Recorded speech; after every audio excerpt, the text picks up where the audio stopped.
부활의 삶을 누리고 있습니까? 라는 제목으로 여러분과 하나님의 말씀을 나누도록 하겠습니다.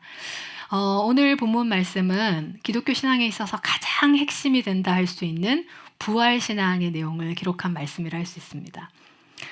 오늘 본문 첫 절에 기록된 것처럼 예수 그리스도의 십자가 죽으심과 그리고 부활의 사건은 단순히 그분 혼자만의 단독의 이야기가 아니라 그분에게 속해 있는 모든 피조물, 저와 여러분을 비롯한 모든 인류에게 공유되어지는 삶의 이야기라는 점에서 매우 유의미한 가치가 있는 사건이라고 할 수 있습니다.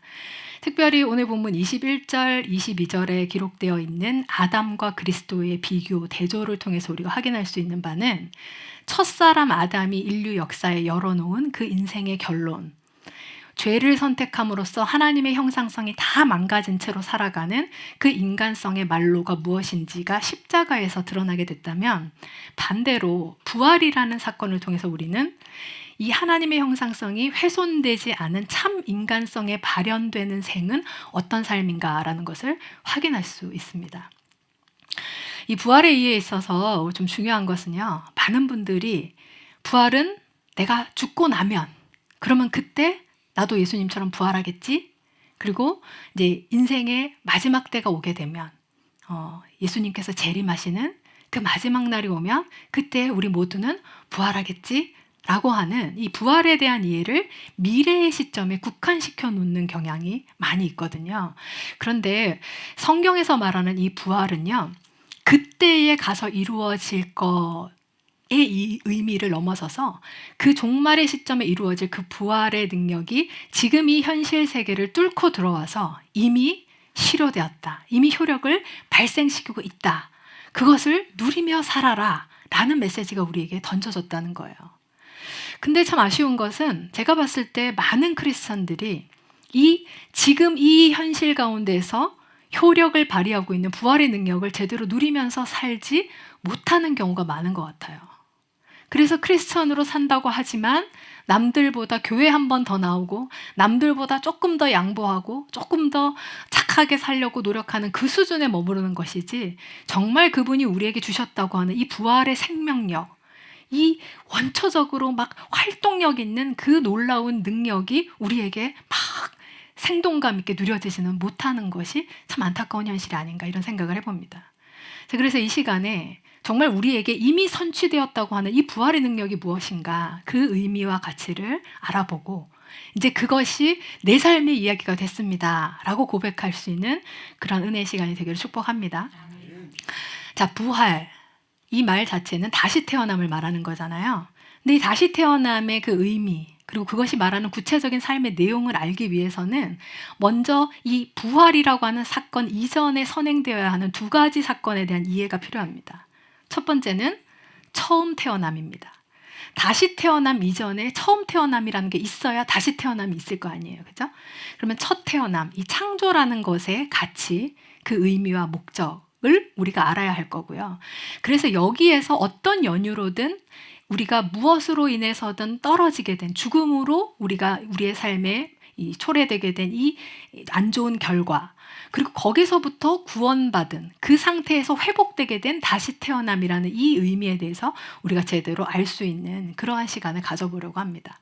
자, 그러면 첫 번째 스텝이라고 할 수 있는 첫 창조, 우리 인간은 왜 창조되었는가, 이 창조의 의미, 가치, 목적에 대해서 우리 성도님들은 대답하실 수 있죠? 우리는 왜 창조됐습니까? 예?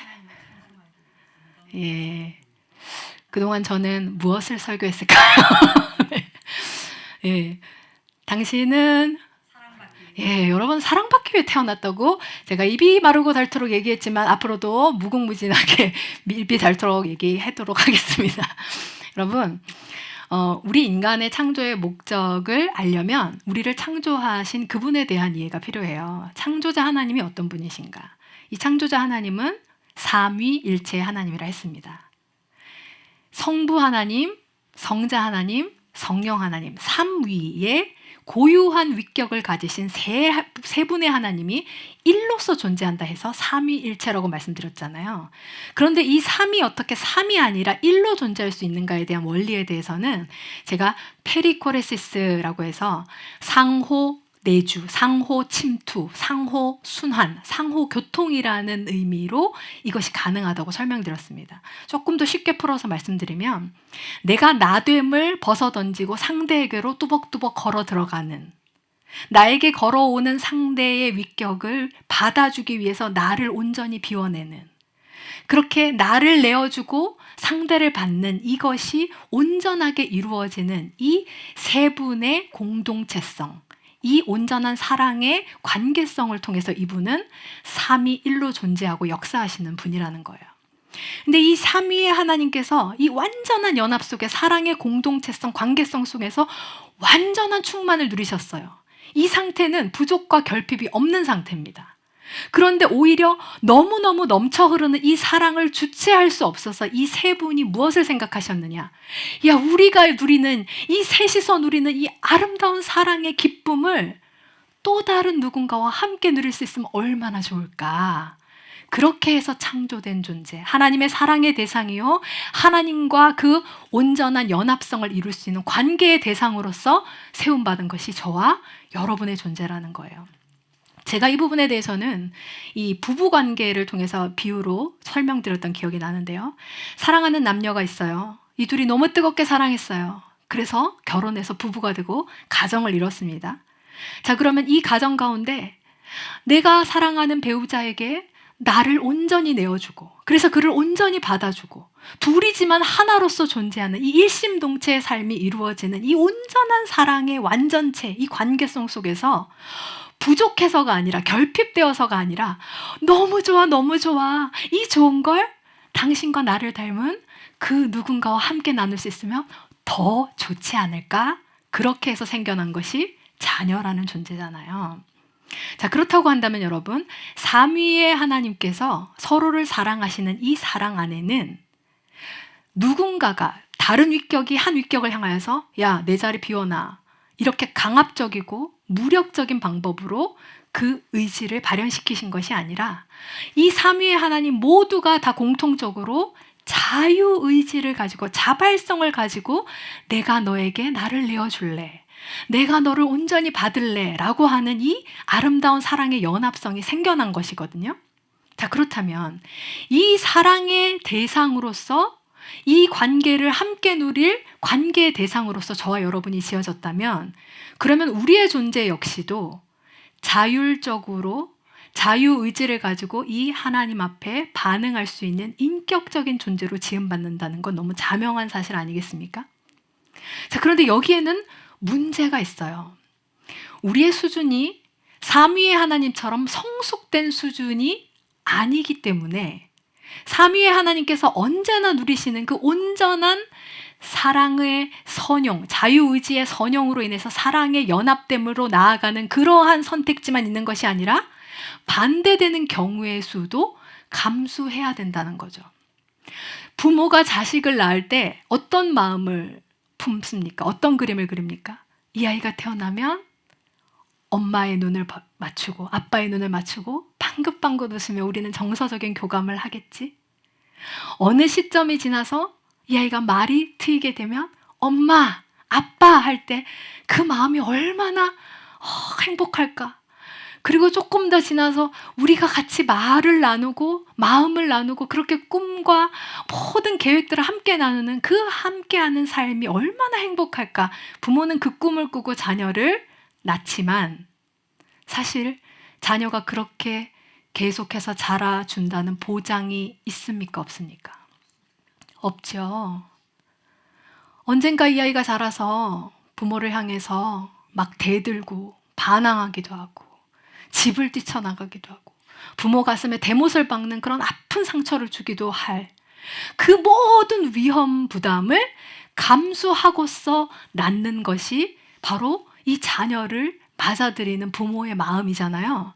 하나님께서 우리를 그런 인격적인 자유의지를 발휘할 수 있는 존재로 지으셨다라는 건 이 위험을 무릅쓴 사랑이라는 거예요. 고난을 감내하는 사랑을 그분이 결정하셨다는 겁니다.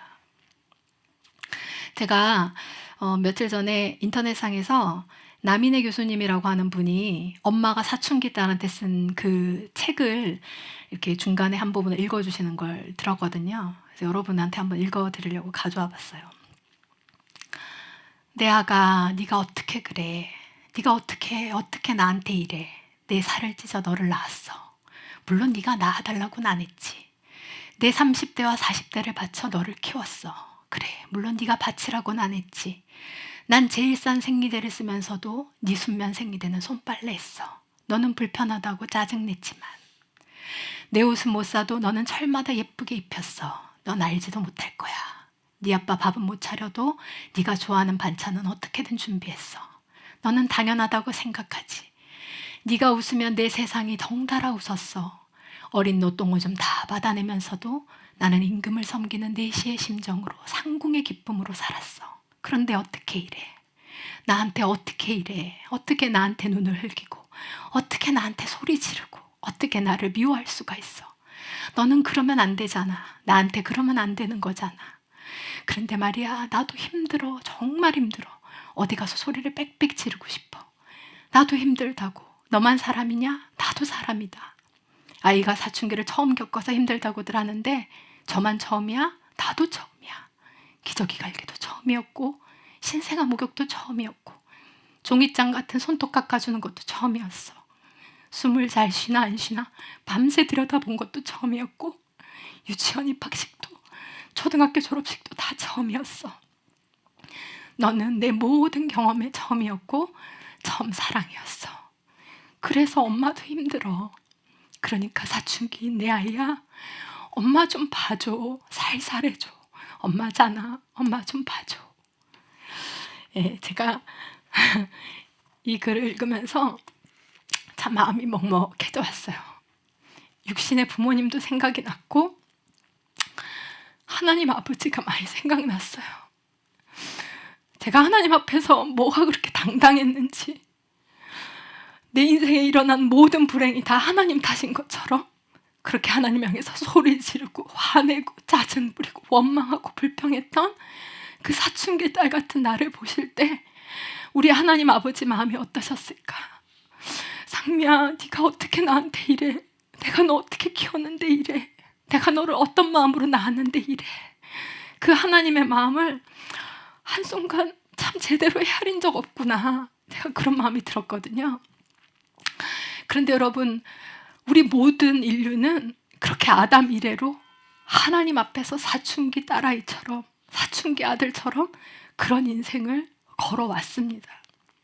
하나님이 사랑하자고 주신 이 자유의 의지를 하나님을 사랑하는 것으로, 하나님과 하나 되는 것으로, 그래서 인간 존재 본연의 그 목적과 가치를 실현하는 행복한 삶으로 선용하지 않고 정말 엉뚱하게 악용하면서 하나님을 배신하는 것으로, 하나님 가슴에 대목받는 것으로, 그걸 내 자유라고 박박 우기고 주장하면서 그렇게 사춘기의 아이가 부모와 원수 관계로 나아가는 그러한 인생의 결말이 우리에게 주어질 뻔했는데, 우리 예수 그리스도께서 십자가에 죽으시고 다시 부활하심으로 처음 엄마 아빠와 방긋방긋 웃는 이 아이의 첫 대면의 관계를 회복시키셨단 말입니다. 이제는 우리가 하나님을 향하여서 하나님께 반항하고 대적하고 하나님과 적대적인 관계를 맺는 그러한 자유를 자유라고 외치지 않고 하나님께 순종하는 자유, 하나님께 내하는 자유, 하나님을 사랑하는 자유를 마음껏 발휘하며 살 수 있는 인간다운 삶의 길이 주의 부활로 인해서 열렸다는 말이에요. 제가 아침 시간마다 저희 아이들에게 어떻게 하면 이 어린 아이들에게 하나님의 본심을 좀 제대로 전할 수 있을까, 이런저런 비유들을 들어가면서 이야기를 하는데요. 그러면서 그런 생각이 들었어요. 왜 예수님의 공생애 때 그토록 많은 비유로 하나님의 아들이 말씀을 하셨는가? 어떻게든지 좀 하나님의 마음을 알게 하려고 그분이 비유의 방식을 쓰셨겠구나, 그런 마음이 들더라고요. 제가 아이들에게 이런 비유를 했어요. 은서야, 예서야, 너희는 오른손잡이지? 그건 아마 엄마 아빠가 오른손잡이여서 그럴 거야. 엄마의 엄마 아빠도, 아빠의 엄마 아빠도 다 오른손잡이여서 자식한테 처음 숟가락질을 가르칠 때, 젓가락질을 가르치고 글씨 쓰기를 가르칠 때 오른손으로 하는 법을 가르쳤을 거야. 아담 때로부터 지금까지 이어온 인류 역사에서 이렇게 오른손을 쓰는 이 자연스러운 우리의 삶의 방식은 하나님께 선물로 받은 자유의지를 하나님께 노할 수 있는 자유, 하나님께 반항하는 자유, 하나님께 싫다고 말하는 대적하는 자유로 우리는 익숙하게 삶을 살아왔어. 그런데 예수님께서 우리에게 부활하심으로 왼손의 자유를 주신 거야. 우리는 이제 왼손을 쓸 수 있게 됐어. 하나님이 말씀하시면 네 할 수 있는 자유, 하나님이 말씀하실 때 저도 사랑해요 라고 말할 수 있는 자유, 하나님께서 나와 하나 되자 하실 때 물론이죠, 그것이 내 삶의 가장 큰 기쁨이죠 라고 말할 수 있는 자유, 그 특권이 우리에게 누려지게 된 거야. 그런데 왼손을 이제까지 많이 써봤어, 안 써봤어? 안 써봐서 이게 아직은 낯설어, 익숙하지 않아. 그러나 내가 이것을 쓸 수 있는 자유를 내가 선용한다면, 이걸 쓸 수 있는 자유를 버리고 이제 이 손을 쓰는 자유로 나의 삶을 선택한다면, 그러면 이제 언젠가 이 손이 우리에게 더 익숙한 날이 오겠지? 하나님과 함께하고 하나님과 사랑을 누리는 이 아름다운 관계가 우리의 삶의 이야기와 똑같이 맞아떨어지는 그러한 삶의 날이 오겠지? 제가 이렇게 아이들에게 설명했거든요. 제가 설명 잘한 것 같으세요? 여러분에게 왼손의 자유가 있습니다. 제가 여러분들 큐티를 읽어보면 대부분 그렇게 얘기하세요. 하나님이 이렇게 말씀하셨는데 난 여전히 이렇게 사는 게 어렵고, 어렵다 하지 말고 여러분에게 주어진 자유를 쓰십시오. 사탄은 말해요. 너는 이 손이 없어. 우리가 이 손을, 왼손을 달고 다니지만 왼손으로 글씨 쓸 생각 전혀 안 하고 왼손으로 젓가락질 할 생각 전혀 안 하는 것처럼 사탄은 우리의 사고를 마비시켰습니다. 거짓의 아비는 그렇게 이팔이 잘려나간 것처럼 우리에게 가르쳐 왔습니다만, 예수 부활이 증거하잖아요. 너에게는 왼손의 자유가 주어졌다고. 너는 이제 하나님께 마음껏 순응하고 하나님께 기쁨으로 환대하는 마음으로 그분을 받아들이는, 연합하는 자유가 너에게 주어졌다고. 그러면 여러분, 안 된다 하지 말고 여러분이 이제까지 익숙했던 그 삶의 방식을 버리고 하나님의 말씀대로 순종하는 삶의 자유로 그냥 생각 없이 나아가십시오. 이것저것 재고 계산하고 따지지 말고 하나님이 말씀하시면 할 수 있는 자유가 내게 주어졌다네, 성경이 그렇게 말하니 나는 그 자유를 쓸 수 있다, 담대하게 선포하시고 그 자유를 쓰시란 말입니다. 여러분, 이러한 삶이 여러분 안에 누려져야 부활의 실제적인 능력이 여러분의 것으로 취득되는 것입니다. 이미 주어졌는데 내가 찾아 먹지 못하는 것만큼 억울한 일이 뭐가 있겠어요. 우리가 부활의 삶이 열렸다라고 할 때 이 부활과 반드시 직결되어서 함께 쓰이는 단어가 바로 영생입니다. 부활한 사람은 영생을 누린다. 이 이치는 여러분 다 알고 계시죠? 그런데 여러분이 영생이라는 것에 대한 이해에 있어서도 저는 좀 수정이 필요하다고 생각해요. 많은 분들이 영생을 뭐라고 생각하시냐면요, 영원한 시간의 무한대의 생명을 누리는 걸 영생이라고 생각하시거든요. 근데 성경이 말하는 영생은 그런 의미가 아니에요. 영생은요, 영존하시는 하나님을 대면하는, 그 영존하시는 하나님과 말을 섞는, 그 하나님과 마음을 통하는, 그래서 그분과 관계를 맺고 연합되는 그 찰나가 영생을 맛보는 시간이라고 성경은 말합니다. 그러니까 여러분, 영생의 개념을 그냥 무한정 오래오래 그냥 불로장생, 그거 영생이 아니라 하나님과의 관계성으로 영생은 규명지어진다는 거예요. 누가복음에서도요, 이 영생이 무엇입니까? 라고 묻는 사람에게 예수님께서 이렇게 대답하셨어요. 우리 이 말씀을 같이 한번 읽겠습니다. 누가복음 10장 25절부터 28절입니다. 시작. 어떤 율법 교사가 일어나 예수를 시험하여 이르되, 선생님, 내가 무엇을 하여야 영생을 얻으리이까? 예수께서 이르시되, 율법에 무엇이라 기록되었으며 내가 어떻게 읽느냐? 대답하여 이르되, 내 마음을 다하며 목숨을 다하며 힘을 다하며 뜻을 다하여 주 너의 하나님을 사랑하고 또한 내 이웃을 내 자신같이 사랑하라 하였나이다.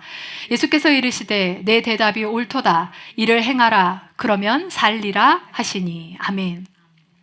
자, 여러분, 하나님을 사랑하는 어떤 현상적인 행위를 하면, 이웃을 사랑하는 어떠한 겉으로 드러나는 그런 행위를 하면 너희가 영원히 살 수 있는 무한대의 삶을 너에게 줄게, 이런 얘기를 하는 게 아니고, 영생 자체가 하나님을 사랑하는 거야.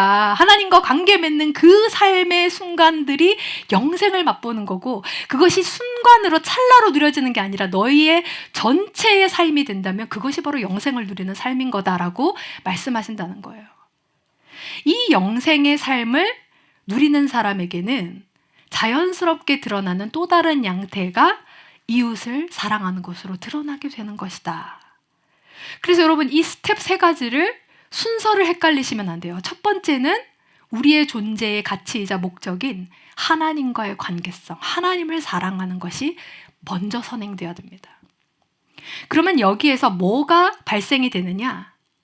이웃사랑 전에 한 단계가 더 있어요. 하나님의 사랑의 대상으로서의 나를 사랑하게 됩니다. 여러분 잘 기억하세요. 내가 나를 다이렉트로 사랑하는 게 아니에요. 그런 사랑은 병적인 자기예요. 그래서 이런 사랑은 이기심과 교만과 자랑과 이런 허탄한 것으로 귀결되지만, 내가 하나님과의 진실한 사랑의 관계성 속에 나아가게 될 때 하나님의 사랑의 대상으로서의 나를 바라보게 된다는 거예요. 그래서 하나님의 사랑의 대상으로서 나를 사랑하게 되는 건강한 자기 사랑이 이루어질 때 이것을 기반으로 이웃 사랑이 이루어진다고 제가 말한 게 아니고 성경이 말하는 거예요. 왜냐하면 아까 우리 읽었잖아요. 내 자신보다 이웃을 사랑하라고 적혀 있었나요? 내 자신 같이 먼저 선행되어야 되는 건 이웃사랑이 아니에요. 사람들한테 잘하려고 애쓰지 마세요. 그게 순서가 뒤바뀌면 안 돼요. 내 사랑이 하나님 사랑보다 앞지르는 것, 이웃사랑이 내 사랑보다 앞지르는 것, 다 우상숭배입니다. 순서가 절대로 바뀌면 안 돼요. 먼저 하나님의 사랑, 하나님과의 건강한 관계성 속에서 하나님이 바라보시는 나, 하나님이 사랑하시는 나로 나를 바라보고 사랑하게 될 때 그 사랑을 기반으로 하여 하나님의 또 다른 사랑의 대상인 나의 이웃을 건강하게 사랑할 수 있는, 섬길 수 있는 삶이 세워진다는 겁니다. 여러분, 이게 부활의 삶, 영생의 삶의 핵심 내용이에요. 근데 여러분, 이 관계성에 대해서 진짜 집중하고 진짜 여러분의 삶의 목표로 삼고 살아오셨나요? 제가 생각할 때요, 이것을 목적으로 두면서 많이 안 사시는 것 같아요. 그래서 부활의 능력이 제대로 안 누려지는 것 같아요. 제가 느낄 때는 많은 크리스천들이요, 무대 세트에 관심이 많아요. 나 어떤 대학 가지? 나 어떤 직장 다니지? 나 어떤 차 타지? 어떤 집 사지? 내 자식은 어떻게?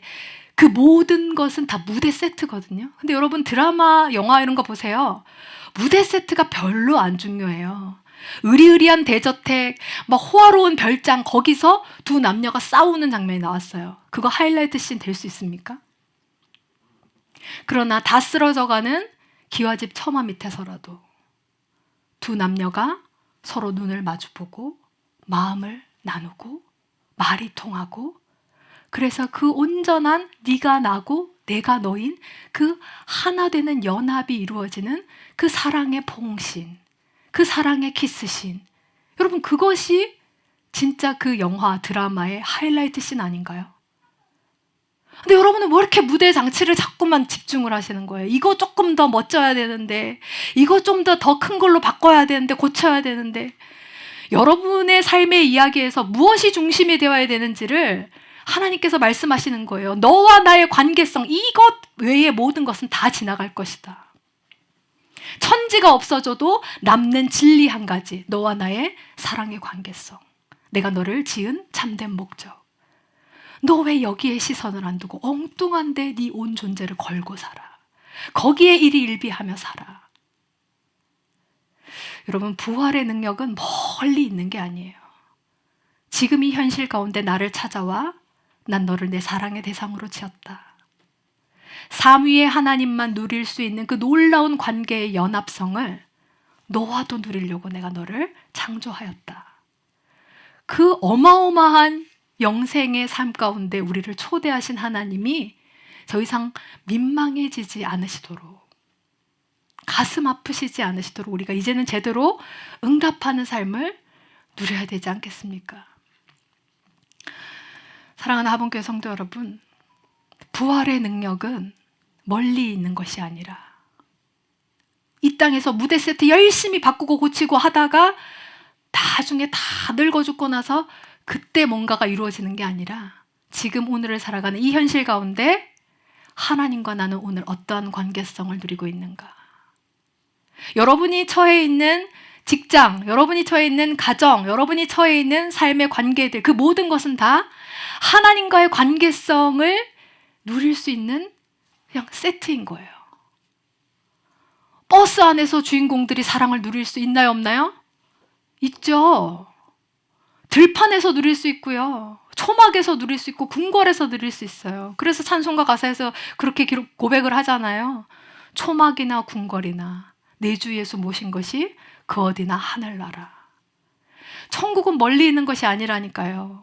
부활의 능력이 누려지는 영생의 삶, 그 하나님 나라의 삶이 이미 여러분에게 주어져 있으니 내 삶의 목적을, 내 삶의 목표를 하나님과의 관계성을 풍성하게 누리는데 올인하게 될 때 건강한 자기 사랑과 건강한 이웃 사랑 속에서 와, 삼위의 하나님이 누리시는 이 아름다운 관계성이 이 삶 가운데 내 주변에 있는 사람들과도 누려지는구나. 여러분이 그러한 놀라운 부활의 생동력 있는 삶을 살아내실 수 있다는 겁니다. 사랑하는 하본교회 성도 여러분, 부활의 능력이 여러분 앞에 주어졌습니다. 왼손의 자유를 쓰시기 바랍니다. 안 된다고 거짓말에 속으면서 패배자처럼 여러분이 살아가는 게 아니라 이미 내게 주어진 이 자유, 이 특권, 내가 하나님과의 이 놀라운 관계를 누리는데 올인하리라. 여러분이 그렇게 결단하고 나아가실 때 영생의 그 기쁨이, 부활의 그 능력이 여러분의 삶을 충만하게 채울 줄 믿습니다.